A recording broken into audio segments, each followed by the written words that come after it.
أعوذ بالله من الشيطان الرجيم بسم الله الرحمن الرحيم الحمد لله رب العالمين خالق السماوات والأرضين والصلاة والسلام على أشرف الأنبياء والمرسلين سيدنا ومولانا أبي القاسم محمد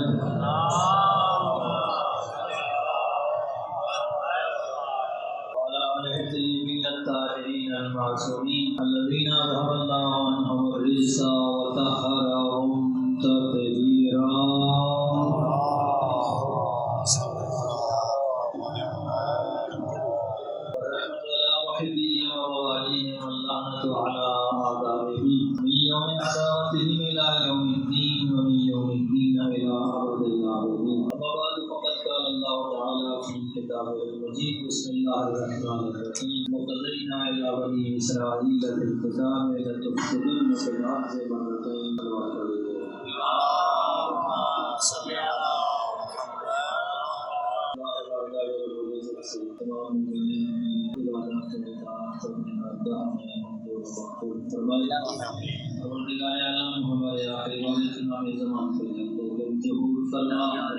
امت مسلمہ کو اتفاق و اتحاد عطا فرما، ظالموں کو نیست و نابود فرما، فلسطین و کشمیر، یمن و لبنان و پاکستان کے مظلومین کی مدد فرما، ہم سب کو باہمی اتفاق و اتحاد عطا فرما.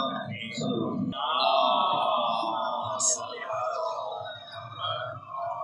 ہمارے مبارک کا آخری جمعہ ہے خدا مدینہ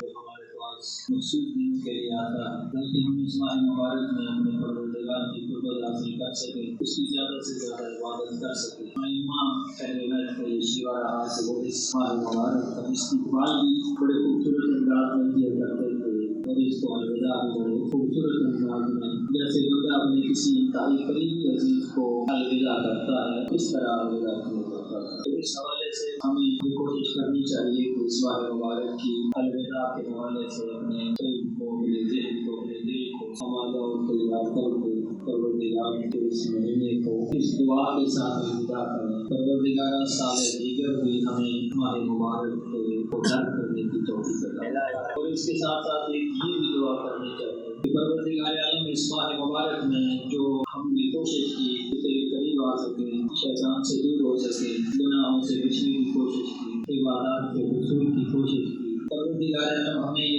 توفیق عطا فرما کہ اس ترتیب کو، اس روٹین کو، اس خلوص نیت کو سارا سال جاری رکھ سکیں. کیونکہ جو شریعت نے چیزیں واجب کی ہیں وہ صرف ایک مہینے کے لیے واجب نہیں ہیں، جو چیزیں حرام کی ہیں وہ بھی صرف ایک مہینے کے لیے حرام نہیں ہیں. کچھ خصوصی احکام ضرور ہیں ماہ مبارک کے جو دوسرے مہینوں سے مختلف ہیں، لیکن عمومی احکام بہرحال اپنی جگہ موجود ہیں. تو ہمیں یہ کوشش کرنی چاہیے اگر ماہ مبارک میں ہمارے اندر یہ طلب، یہ کوشش رہی، ایک دوسرے کو بھی تلقین کی کہ اگر جھوٹ بولنے کا خیال آیا تو سوچا کہ ماہ مبارک میں جھوٹ نہ بولے، کسی کے ساتھ زیادتی کا خیال آیا تو سوچا کہ اس ماہ مبارک میں کسی کے ساتھ زیادتی نہیں کرنی چاہیے. خلاف شریعت کوئی بھی عمل ہو تو یہی خیال آتا ہے کہ یہ ماہ مبارک ہے، تو اگر یہ ماہ مبارک ہے تو کس لیے ان چیزوں سے پرہیز کیا جاتا ہے؟ اس لیے کہ اللہ نے ان سے منع کیا ہے، یہ پروردگار سے دوری کا ذریعہ ہے بنا. تو یہ تو سارا سال یہ سلسلہ جاری ہے. پروردگار حاضر و ناظر موجود ہے ہر وقت اور ہم ہر وقت اس کے سامنے جواب دیں. پروردگار کے سامنے جواب دہی صرف ماہ مبارک میں نہیں، پورا سال ہی ہے، پورا سال ہم اس کے سامنے جواب دیں. تو اپنے اندر یہ خاصیت پیدا کرنے کی کوشش کرنی چاہیے کہ جو نیکی کی طرف رغبت پیدا ہوتی ہے اس ماہ مبارک میں، جو برائیوں سے دوری کا خیال پیدا ہوتا ہے، ہمیں یہ کوشش بھی کرنی چاہیے اور پروردگار سے توفیق کی بھی دعا کرنی چاہیے کہ یہ سلسلہ سارا سال جاری رہے.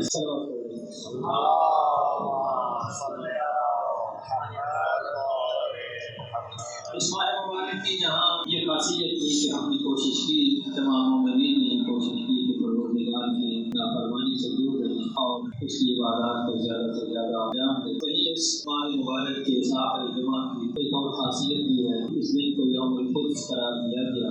یوم القدس کیا ہے اور کیوں مناتے ہیں؟ تھوڑا سا تمہیدہ راز کرتا چلو کہ قدس وہ مقام ہے جو دنیا کے 3 بڑے مذاہب کے لیے قابل احترام اور مقدس جگہ ہے. اس مقام پر جیسا کہ مذہبی روایات میں بھی اور تاریخی روایات میں بھی ہے کہ سب سے پہلے حضرت داؤد کے زمانے میں یہاں عبادت کا مرکز قائم کیا گیا، پھر حضرت سلیمان نے اس کو باقاعدہ پختہ عمارت کی تعمیر کروائی. اس مقام میں حضرت عیسیٰ مسیح کی والدہ جناب مریم خاتون نے بھی قیام کیا تھا، تو اس لیے یہ مسیحی بھائیوں کے لیے بھی قابل احترام جگہ ہے، یہودیوں کے لیے بھی بطور مذہب قابل احترام جگہ ہے، مسلمانوں کے لیے بھی، کیونکہ مسلمانوں میں ہمیشہ اسلام کا درس یہی ہے کہ جو گزشتہ انبیاء کی باتیں تھیں اور جو وہ مصدقہ طور پر موجود ہیں، جن کی تعریف قرآن کرتا ہے، جن کی تعریف پیغمبر نے کی ہے، ان چیزوں کا ہم ابھی بھی احترام کرتے ہیں۔ جیسا کہ حضرت موسیٰ صرف یہودیوں کی نبی نہیں ہے، مسلمانوں کے بھی نبی ہے، مسلمان آج بھی انہیں نبی مانتے ہیں۔ حضرت عیسیٰ مسیح صرف مسیحیوں کے لیے قابل احترام نہیں ہے، مسلمانوں کے لیے بھی قابل احترام۔ تو اس لحاظ سے دیکھا جائے تو ان تینوں مذاہب میں بہت سارے مشترکات بھی ہیں، بہت ساری چیزیں ہیں کہ جو ان میں آپس میں ملتی جلتی۔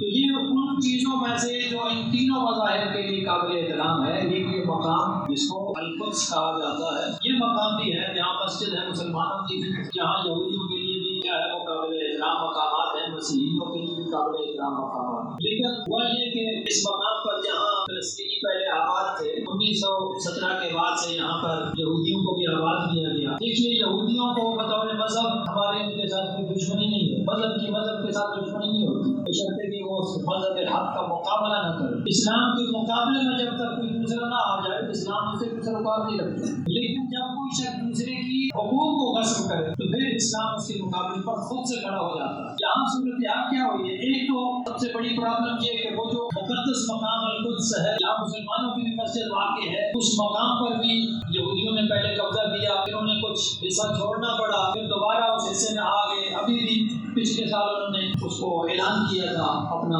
کیپٹل بنانے کا، اپنا حکومت بنانے کا۔ پھر عالمی برادری کے رد عمل کے بعد انہیں بہرحال کسی حد تک اپنے اس موقف سے پیچھے ہٹنا پڑا، اور اس میں یقیناً مسلمانوں کا ایک بڑا کردار ہے، اور اس یوم القدس کا ایک بڑا کردار ہے کہ جب لوگ باہر نکلتے ہیں اور لبیک کہتے ہیں تو پھر ان لوگوں کو احساس ہوتا ہے، وگرنہ لوگوں کو احساس نہیں ہوتا۔ تو اصل مسئلہ کیا ہے کہ وہ جو مقام سب کے لیے قابل احترام ہے، اس کو متنازع بنانے کے لیے سب سے پہلے تو یہ کہا کہ یہ صرف یہودیوں کا مقام ہے۔ پھر اس کے بعد مسئلہ صرف جو اس قدس تک محدود نہیں رہا، قدس ایک استعارہ ہے، قدس ایک استعارہ ہے جس کے ذریعے ہم یہ بتانا چاہتے ہیں کہ اصل مسئلہ یہ ہے کہ یہاں پر جب فلسطینیوں کو جو پہلے سے آباد تھے، جب یہودی یہاں پر آئے، صہیونی یہاں پر آئے، تو ان صہیونیوں نے فلسطینیوں کو اپنے گھروں سے نکال باہر کیا اور ان کی زمینوں پر، ان کی جائیدادوں پر قبضہ کیا۔ یہاں یہ بھی وضاحت کر دوں کہ یہ اسرائیل میں یہاں پر جو دوبارہ آبادی ہوئی ہے، یہ یہودیت کی بطور مذہب نہیں ہوئی، بلکہ یہودیت کے اندر ایک صہیونی تحریک تھی جو کہ ایک نسل پرست تنظیم ہے، جو نسل پرست سیاسی تنظیم ہے، اور اس کے سیاسی مقاصد تھے اور ہیں۔ اس نسل پرست تنظیم کا مقصد یہ ہے کہ یہ خطہ صرف یہودیوں کا ہے۔ یہودی بطور مذہب جو اپنے خدا کی عبادت کسی بھی مقام پر کرنا چاہتے ہیں، ان میں سے بہت سے لوگ ابھی بھی اس بات کے قائل ہیں کہ یہ مقام اس وقت دوبارہ آباد ہوگا جب عیسیٰ مسیح ظہور فرمائیں گے، کیونکہ یہودی ابھی تک جناب مسیح کا انتظار کر رہے ہیں۔ جن مسیح کو جناب مسیح کو مسیحی بھائی مانتے ہیں، ان کو یہودی نہیں مانتے، کہتے ہیں یہ اصل مسیح نہیں ہے، انہوں نے ابھی آنا ہے، ظہور کرنا ہے۔ تو بہت سارے یہودی اہل مذہب اور علماء یہود جو ہیں وہ اسرائیل کے قیام کے مخالف ہیں، لہٰذا جب بھی یہاں پر بات کی جاتی ہے اسرائیل کے حوالے سے تو ہمارے ذہن میں یہ بات پہلے رہنی چاہیے کہ یہ ٹکراؤ مذہب کے ساتھ نہیں ہے، یہودی مذہب کے ساتھ نہیں ہے، یہ صہیونیت کے ساتھ ہے، جو نسل پرست تنظیم ہے، جو ایک سیاسی تنظیم ہے جس کا مقصد یہ ہے کہ زمین پر قبضہ کیا جائے۔ اس کا دعویٰ یہ ہے کہ یہ زمین صرف اور صرف بنی اسرائیل کی، اور اس صرف دعویٰ انہوں نے نہیں کیا بلکہ اس دعوے کو عملی جامہ پہنانے کے لیے انہوں نے زمین پر قبضہ کیا۔ 1948 میں جب انہوں نے اپنے ریاست کے قیام کا اعلان کیا تھا تو اس کے بعد سے لے کر آج تک دیکھیں تو وہ مسلسل اپنی سرحدیں بڑھاتے چلے جا رہے ہیں۔ ابھی بھی جو اردن کا مغربی کنارہ ہے، مغربی بینک جسے ویسٹ بینک کہا جاتا ہے، ویسٹ بینک کے اوپر ابھی بھی اس کے اندر ان کی بستیاں جو ہے وہ تعمیر کی جا رہی ہیں۔ پچھلے سال جب بہت زیادہ جھڑپیں ہوئی تھی، شدید مسائل ہوئے تھے، تو اس وقت بھی مغربی کنارے کے ساتھ ساتھ شیخ جراح کے علاقے میں بھی انہوں نے اپنی بستیاں تعمیر کرنا شروع کی، یعنی جو وہاں پہ فلسطینیوں کو بے دخل کر دیا جاتا ہے، ان کو اپنے گھروں سے نکال دیا جاتا ہے، اور وہاں پر آگے صہیونیوں کو، یہودیوں کو آباد کیا جاتا ہے۔ ابھی اس سال بھی آپ دیکھیں یوں ہی ماہ رمضان آتا ہے تو پھر مسائل شدت اختیار کر جاتے ہیں۔ اس دفعہ ہوا یہ ہے کہ ماہ رمضان میں جو مسلمانوں کے لیے مقدس حیثیت بھی رکھتا ہے، اس ماہ مبارک میں یہودیوں کی عید فصح، جس کو وہ عبرانی میں پسح کہتے ہیں، عربی میں فصح کہتے ہیں، عید فطیر بھی کہتے ہیں، وہ بھی انہی دنوں میں آ گئی، اپریل کے دنوں میں 17 اپریل سے غالباً شروع ہوئی۔ دوسری طرف جو مسیحی تھے ان کی ایسٹر جو ہے کا تہوار ہے، عید ہے، وہ بھی انہی دنوں میں یہ چیزیں اکٹھی ہو گئی، مسلمانوں کو بھی متبرک مہینہ تھا، تو مسجد اقصی کے اندر جب مسلمان عبادت کر رہے تھے تو اس طرف سے یہودیوں کے جو شدت پسند ٹولہ تھا، انہوں نے اپنا ایک مظاہرہ شروع کیا، ریلی نکالی اور نعرے لگا رہے تھے کہ ہم مسلمانوں کو یہاں سے نکال دیں گے، ہم مسلمانوں کو یہاں عبادت نہیں کرنے دیں گے۔ اس طرح کے نعرے لگاتے ہوئے آ رہے تھے۔ بہرحال خوش قسمتی یہ ہوئی کہ پولیس نے ان کو روک لیا اور مسجد اقصی میں داخل نہیں ہونے دیا، لیکن وہاں پر ایک مسٹیک ہوئی، غلطی ہوئی۔ دیکھیے میں ہمیشہ کوشش کرتا ہوں کہ جو حق بات ہے وہ بیان کریں۔ ہم فلسطینیوں کے حامی ہیں، لیکن اس کا یہ مطلب نہیں کہ ان کی ہر پھیل کے حامی ہیں، ان سے بھی غلطی ہوئی ہے۔ جیسے اس موقع پہ ان سے غلطی ہوئی، وہ غلطی کیا تھی کہ جب یہودی دیوار گریا کے پاس عبادت کر رہے تھے تو کچھ لوگوں نے اٹھا کر پتھر پھینکنے ان کی کوشش شروع کر دی۔ میرے خیال میں یہ غلط کام، کسی کی عبادت میں خلل نہیں ڈالنا چاہیے۔ آپ کے نزدیک کوئی مذہب صحیح ہے یا غلط ہے، یہ ایک الگ بات ہے، لیکن کسی بھی مذہب کی عبادت میں خلل ڈالنے کی اسلام اجازت نہیں دیتا۔ تو یہ ان کی غلطی تھی، لیکن اس کے بعد ہوا کیا، اسرائیلی پولیس مسجد اقصی کے اندر گھس آئی، 5 سے لوگوں کو گرفتار کیا گیا، مسجد کی حرمتی کی گئی، مسجد کی حرمت کو پامال کیا گیا۔ اب شدید ترین تو ان کی طرف سے یہ عمل آیا ہے، تقریباً 400 سے زائد فلسطینی گرفتار ہیں ابھی تک، اور یہ 22 مارچ سے جو اب تک جھڑپیں ہو رہی ہیں، جھڑپوں کے اندر 36 یا بعض خبروں کے مطابق 23 فلسطینی شہید ہو چکے۔ تو یہاں پر ہوتا کیا ہے، جب اس طرح کی جھڑپیں ہوتی ہیں، جیسے گزشتہ سال 11 دن تک حماس اور اسرائیل کے درمیان جھڑپیں ہوتی ہیں، اس کے بعد عالمی برادری آتی ہے، دونوں فریقوں کو خاموش کرانے کی کوشش کرتی ہے۔ اس سبب بھی یہی ہوا، عالمی برادری کا بیانیہ پڑا ہوگا آپ لوگوں نے، کہ وہ کہتے ہیں جی دونوں فریق تہمت سے کام ہے۔ مجھے تعجب ہوتا ہے عالمی برادری کے رویے پر کہ آپ ظالم اور مظلوم دونوں کو برابر کیوں قرار دے رہے ہیں؟ آپ دونوں کو ایک ہی لائن میں رکھ کر کہہ رہے ہیں کہ تہمت سے کام لیں۔ بھائی جن لوگوں کی زمینوں پر قبضہ کیا گیا، جن کی جائیدادوں پر قبضہ کیا گیا، جنہیں اپنے گھروں سے نکالا گیا، وہ مظلوم اور محکوم لوگ، وہ صرف ایک پتھر اٹھا کر آتے ہیں اسرائیلی فوج پر یا اسرائیلی سپاہیوں پر پتھر پھینکتے ہیں، تو آپ سمجھتے ہیں کہ یہ دو برابر کے فریق بن گئے؟ ظالم اور مظلوم کبھی برابر کے فریق نہیں ہو سکتے۔ عالمی برادری جب تک ظالم اور مظلوم کو ایک پلڑے میں رکھے گی، اسرائیل کے اندر کبھی امن قائم نہیں ہو سکے گا۔ یہی وجہ ہے کہ اسرائیل جو ہے وہ اپنی بدماشی جاری رکھے ہوئے، کیونکہ اسے پتا ہے کہ وہ کچھ بھی کریں گے، امریکہ اور سامراجی ممالک اس کی پشت پر کھڑے ہوں گے، اس کی حمایت کے لیے تیار ہوں گے۔ اور ہوتا بھی ایسا ہے، ذرا سی جھڑپیں ہوتی ہیں، جنگ ہوتی ہے، جیسے حزب اللہ کے ساتھ 33 روزہ جنگ میں اسرائیل کو ہزیمت اٹھانا پڑی 2006 میں، یا گزشتہ سال حماس کے ساتھ ان جھڑپوں میں اسرائیل کو ہزیمت اٹھانا پڑی۔ تو جب تک اسرائیل جو ہے وہ غالب آ رہا ہوتا ہے، عالمی برادری چپ ہوتی ہے، امریکہ چپ ہوتا ہے، سامراجی ممالک خاموش ہوتے ہیں، UN بھی خاموش ہوتا ہے، کیوں نہیں دیکھتے ہیں کہ اسرائیل جو ہے اس کا پلڑا جھک اب کیا ہے وہ کمزور پڑ رہا ہے، تو پھر فوراً عالمی برادری درمیان آ جاتی ہے، صلح کرانے کی کوشش شروع ہو گئی۔ ظالم اور مظلوم میں بھی کبھی صلح ہوئی ہے؟ یہ کیسے ممکن ہے کہ ظالم اور مظلوم کو ایک ہی پلڑے میں رکھ کر صلح کروانے کی کوشش؟ عالمی برادری کو بیدار ہونا چاہیے، عالمی برادری کو ضمیر کو جھنجھوڑنے کی ہماری کوششیں بھی جاری رہنی چاہیے۔ اور یہ جو ہر سال یوم القدس میں ریلی نکالی جاتی ہے، اس سال بھی انشاءاللہ نماز جمعہ کے بعد اس کا انعقاد ہوگا۔ گزشتہ 2 سالوں میں کورونا کی وجہ سے ہم اس کا انعقاد نہیں کر سکے، لیکن اس سال انشاءاللہ اس کا انعقاد ہوگا۔ تو یہ کس لیے ہے؟ یہ عالمی ضمیر کو جھنجھوڑنے کے لیے ہی ہے، یہ عالمی ضمیر کو بیدار کرنے کے لیے ہی ہے کہ آپ ظالم اور مظلوم کو ایک پلڑے میں کیوں رکھتے ہیں؟ آپ فلسطینیوں کو، لاکھوں فلسطینیوں کو جو اپنے گھروں سے بے گھر ہو چکے ہیں، ان کو واپس لا کر اپنے گھروں میں آباد کریں، جو زمینیں ان کی چھینی گئی ہیں وہ زمینیں واپس کریں، جو یہودی بستیاں بسائی گئی ہیں 1948 کے بعد سے ان تمام بستیوں کو ختم کیا جائے اور وہاں فلسطینیوں کو آباد کیا جائے، پھر تو مذاکرات ہو سکتے ہیں، پھر تو دونوں فریقوں کو صلح کی میز پہ بٹھانے کی بات ہو سکتی ہے۔ لیکن جب تک لاکھوں فلسطینی بے گھر ہیں، لاکھوں فلسطینی اپنے گھروں سے باہر ہیں، لاکھوں فلسطینی جو ہے وہ اپنی عبادات کرنے کے لیے اسرائیلی حکومت کی اجازت کے منتظر رہتے ہیں، مجبوراً انہیں انتظار کرنا پڑتا ہے، تب تک یہ فریقین کو ایک میز میں بٹھانے کی پالیسیاں کامیاب نہیں ہوں گی۔ ایک لیبیا، الفتح نے، یاسر عرفات نے اسرائیل کے ساتھ مذاکرات کر کے اوسلو معاہدے کے بعد سے اب تک کیا ہو رہا ہے؟ کیا اسرائیل اپنے ظلم سے باز آ گیا ہے؟ کیا اسرائیل نے اپنا ظلم ختم کر دیا؟ ہرگز نہیں۔ اس کی چوٹ مزید دن بدن بڑھتی چلی جا رہی ہے، کیونکہ اسے عالمی برادری کی حمایت حاصل ہے، کیونکہ اسے امریکی سامراج کی حمایت حاصل ہے۔ تو اس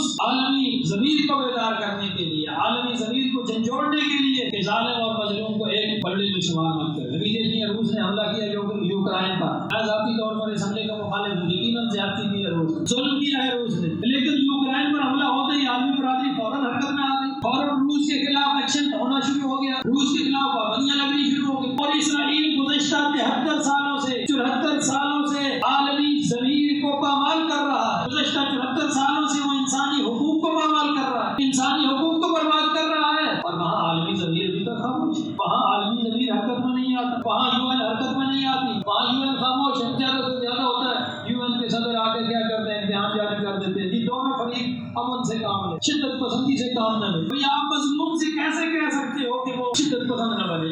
کپڑے بھی آپ اتار لیں، جس کا گھر بھی آپ چھین لیں، جس کا گانا گزا بھی آپ چھین لیں، جس کی کھیت بھی آپ چھین لیں، پھر آپ اسے کہتے ہیں کہ وہ شدت پسند نہ بنے.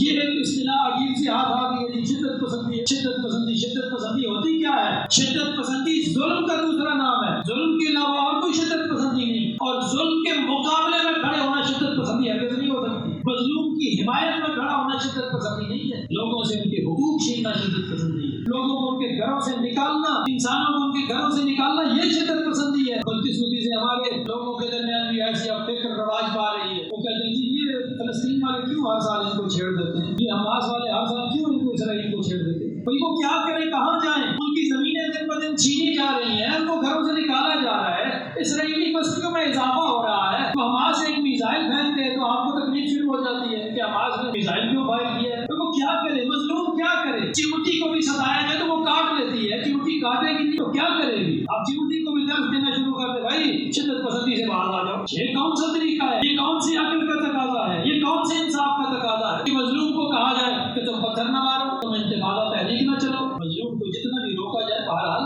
اس کے اندر کا جو جذبہ ہے حریت کا، وہ جذبہ خاموش نہیں ہونے والا، وہ جذبہ ختم ہونے والا نہیں ہے. اور ہمارا بھی یہ فرض ہے کہ ہم ہر حال میں مظلوم کی حمایت کریں، مظلوم کا ساتھ دیں، مظلوم کی مدد کے لیے باہر آئیں. کہ یہی مکتب تشیع کی پہچان ہے، یہی پیروان علی ابن ابی طالب کی پہچان ہے، یہی پیروان حسین ابن علی کی پہچان ہے. صلوات پڑھیں.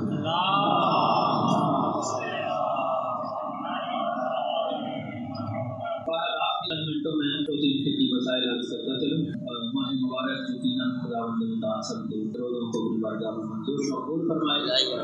جو مومنین بیماری کی وجہ سے روزے نہیں رکھ سکتے ان کے لیے ذریعہ ہوتا ہے. بیماری بھی دو قسم کی ہوتی ہے، پہلے شاید عرض کیا ہو. ایک بیماری ہوتی ہے جو بندہ عارضی طور پر بیمار ہوا ہے، اس کو ٹھیک ہونے کے امکانات ہیں تو اس نے ٹھیک ہونے کے بعد روزوں کی قضا کر لی. دوسری بیماری ہوتی ہے کرانک جسے کہتے ہیں، لانگ ٹائم رہنے والی. تو اس بیماری کا یہ جو بڑھاپا ہے پورے لوگوں کے لیے بھی شریعت نے رعایت دی ہے. تو ہمارے بزرگوں کو اس چیز کی طرف توجہ کرنی چاہیے، شریعت نے رعایت کی ہوئی ہے. ہمارے یہاں بہت سارے بزرگ کہتے ہیں پتہ نہیں اگلے سال روزے نہیں ہوں، بس مجھے روزے رکھ لینے. جب شریعت نے آپ کو رخصت دی ہوئی ہے تو کوئی ضروری ہے آپ نے کرنا. وہ رخصت کیا ہے؟ فدیہ دے دینا ہے. وہ فدیہ تقریباً ایک روزے کے بدلے میں ایک متعام ہے. وہ تقریباً کیا ہے، وہ اس کے 1800 روپے بنتے ہیں. اس کے علاوہ ماہ رمضان کے اختتام پر فطرانہ دینا بھی لازم ہے، اور فطرانہ ہر فرد کے بدلے میں 3 کلو ہے. 3 کلو اس جنس سے جو استعمال کریں. ہمارے علاقوں میں جو گندم زیادہ استعمال ہوتی ہے، گندم میں بھی کچھ لوگ گندم استعمال کرتے ہیں اور کچھ کیا ہے آٹا بازار سے استعمال کرتے ہیں. تو وہ جنرلی اس کا جو ریٹ لے کر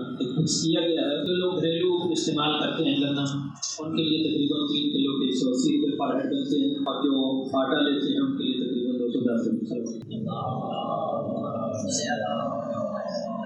تو یہ تقریباً 210 روپے. آپ اس سے زیادہ دے دیں کوئی حرج نہیں ہے. جو لوگ 80 روپے کلو لے کر بھی لیتے رہے ہیں تو وہ 240 روپے سے حساب کریں. لیکن شریعت میں نیک کام ہے، گناہ نہیں ہے، ثواب بھی ہے. زیادہ اللہ کے راستے میں زیادہ خرچ کرنا باعث ثواب، کم نہیں ہونا چاہیے. زیادہ ہو جائے تو اچھی بات ہے.